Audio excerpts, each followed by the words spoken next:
Jason Miller had always been a man on the lookout for a great deal. A real estate investor by trade, he spent his days scouting distressed properties, flipping homes, and occasionally finding hidden gems, houses with a history or unique features that no one else seemed to notice. But when he came across an online listing for a house in a small town for only $1, it seemed too good to be true. The description was brief, almost cryptic. House needs extensive repairs, but with the right vision, it could be something special. Sold as is, no warranties. The listing had barely any photos, just one grainy shot of the front porch, which looked weathered and overgrown with ivy. Jason wasn't one to pass up a challenge, so he decided to take a closer look. Arriving at the address, he was met with a scene that didn't seem to match the bargain price. The house was an old Victorian, standing alone on a quiet street with overgrown grass in the yard. Despite its dilapidated exterior, Jason could see the potential. A large house like this, tucked away in the corner of a forgotten town, he could already picture what it could become with a right touch. He rang the bell, and after a few moments, a thin woman in her late 60s answered the door. She looked surprised, but not unfriendly. "Can I help you?" she asked. "I'm here about the house. I saw the listing online. $1, right?" Jason asked, trying to hide his surprise. She nodded slowly. "Yes, I suppose you could say that," she said, her voice tinged with weariness. "My family owned this house for generations, but it's too much for me to take care of. No one else wanted it, so I put it up for sale."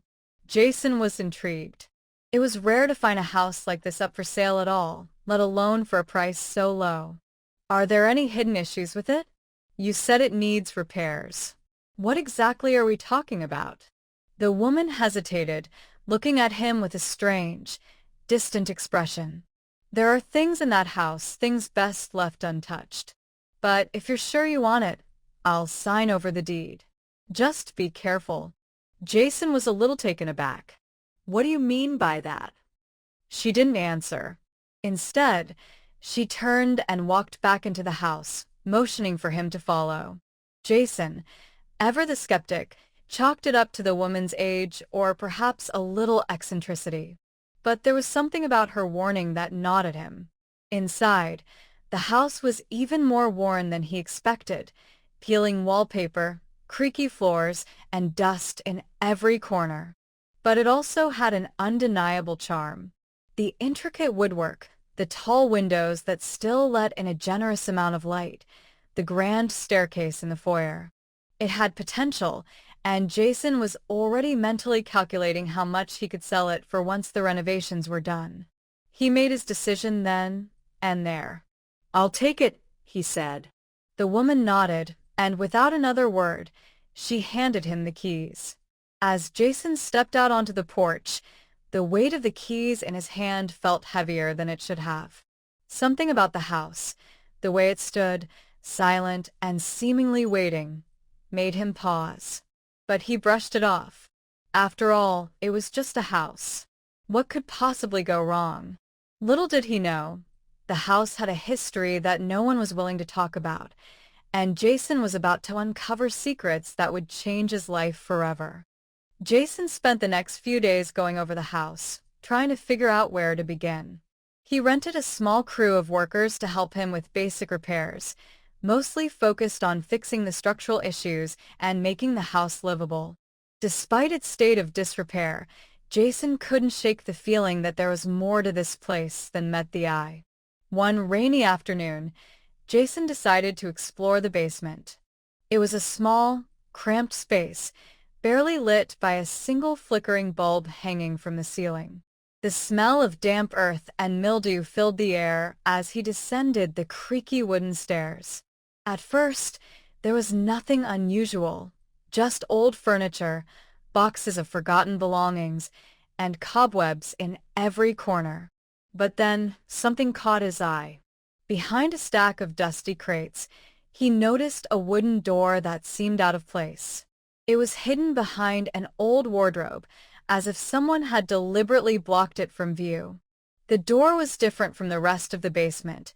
It was newer, its wood not as aged, and the hinges looked like they had been installed recently. Jason's curiosity got the better of him. He brushed aside the crates and moved toward the door.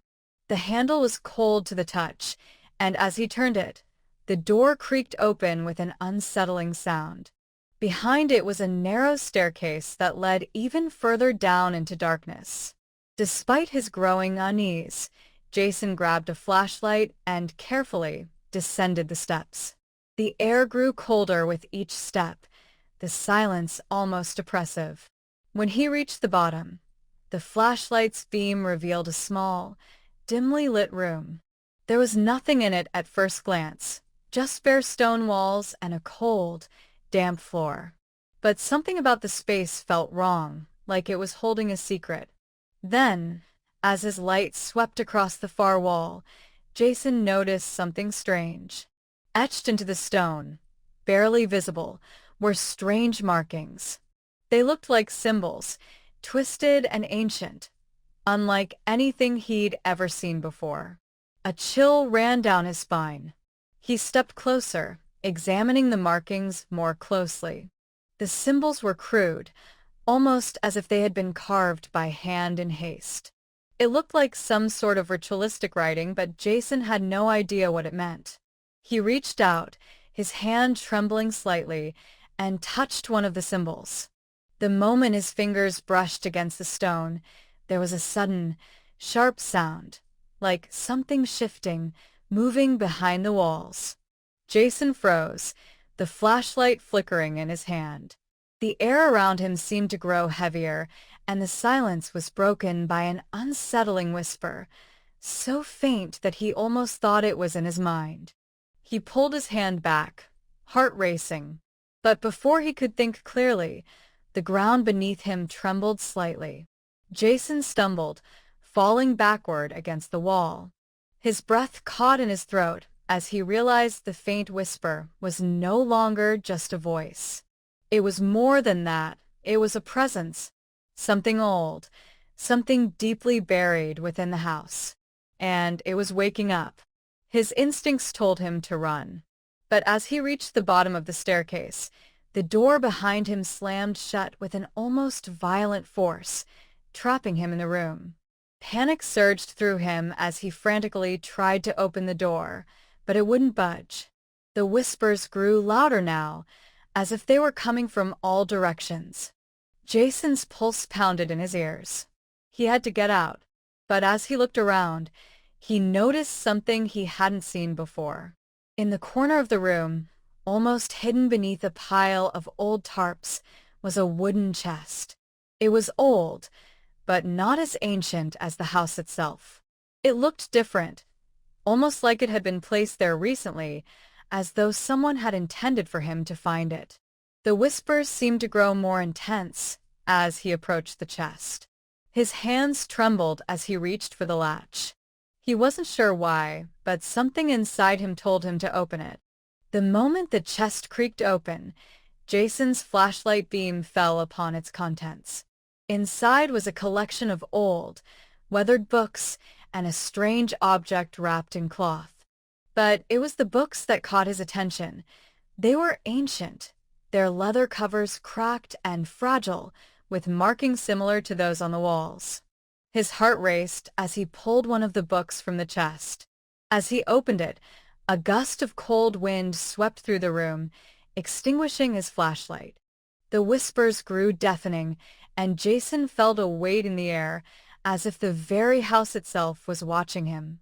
He quickly stuffed the book back into the chest and slammed the lid shut. The door creaked open, releasing him from the suffocating room. But as Jason stumbled back upstairs, he couldn't shake the feeling that whatever was inside that chest, whatever dark secret the house had been hiding, had just awoken. And now it was coming for him. Jason barely slept that night. The eerie whispers from the basement echoed in his mind, and the image of the strange chest filled him with dread. But as much as he wanted to forget what had happened, something deep inside urged him to return to the basement, to understand what he had discovered. The next day, he gathered his courage and returned to the house. He couldn't stop thinking about the chest and the books inside. Was it possible that the house had been hiding something more sinister? And what had those symbols meant? He had to find out. He quickly made his way down to the basement, this time with a better flashlight and a renewed sense of determination. The air was thick with tension, and as he reached the hidden door, he paused. Something felt different. The house seemed colder, as if it were aware of his return. The door to the secret room was slightly ajar now, as though inviting him inside. He hesitated, but then the need to uncover the truth overpowered his fear. With a deep breath, he stepped through the doorway.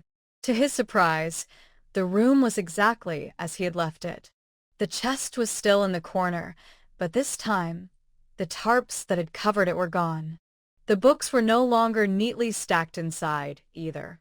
They had been scattered across the floor, their pages torn and frayed as though something, or someone, had been searching through them.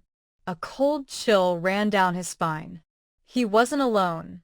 Jason spun around, his heart racing. Behind him, standing in the doorway, was a figure. It was the woman who had sold him the house. Her face was pale, and her eyes were hollow with something he couldn't quite place. Fear, or perhaps guilt.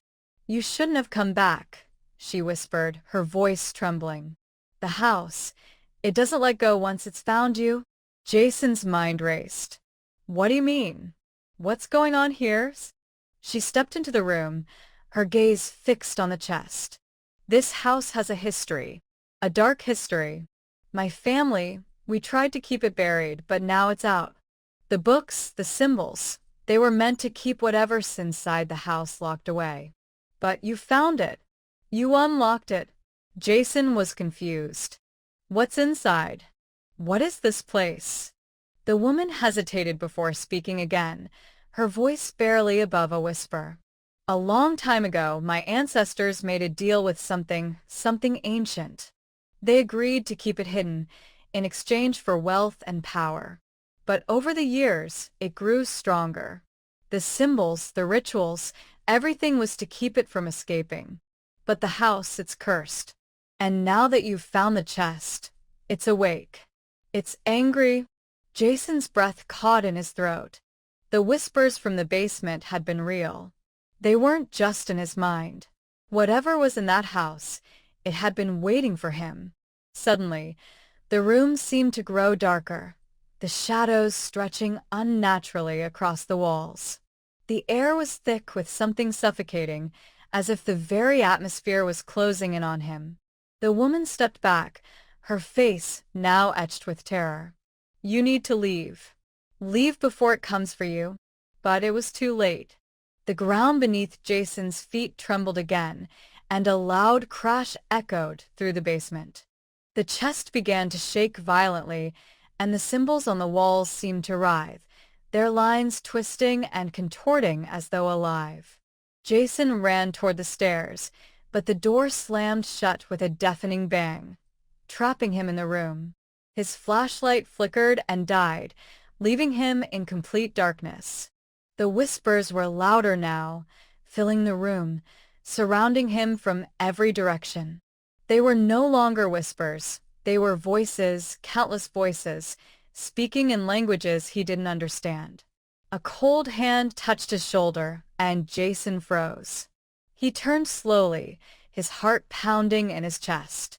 In the dark corner of the room stood a figure, cloaked in shadow, its eyes glowing faintly in the darkness. "No," Jason gasped. "No, this can't be real." The figure stepped forward, its form slowly becoming clearer, a tall, shadowy figure with an unsettling presence. It had no face, only darkness where its features should have been. "You awakened me," the voice rumbled, its tone deep and otherworldly. "Now you will pay the price." The room seemed to close in on him as the figure advanced, its presence growing more oppressive. Jason's mind raced for an escape, but there was nowhere to run. The house had him now. The deal had been made, and the price was steep. As the figure reached out, the house shook violently, the walls groaning under the strain. Jason screamed, but his voice was swallowed by the darkness. And then, as quickly as it had begun, everything went silent. When the authorities arrived hours later, they found the house empty. The door to the secret room was open, the chest was gone, and there was no sign of Jason Miller. The woman who had warned him had vanished as well, leaving only the faintest trace of her presence behind. The house stood silent, waiting for its next victim. And so, the house that Jason had thought was a simple investment became his grave. Its dark secret, once unlocked, could never be returned.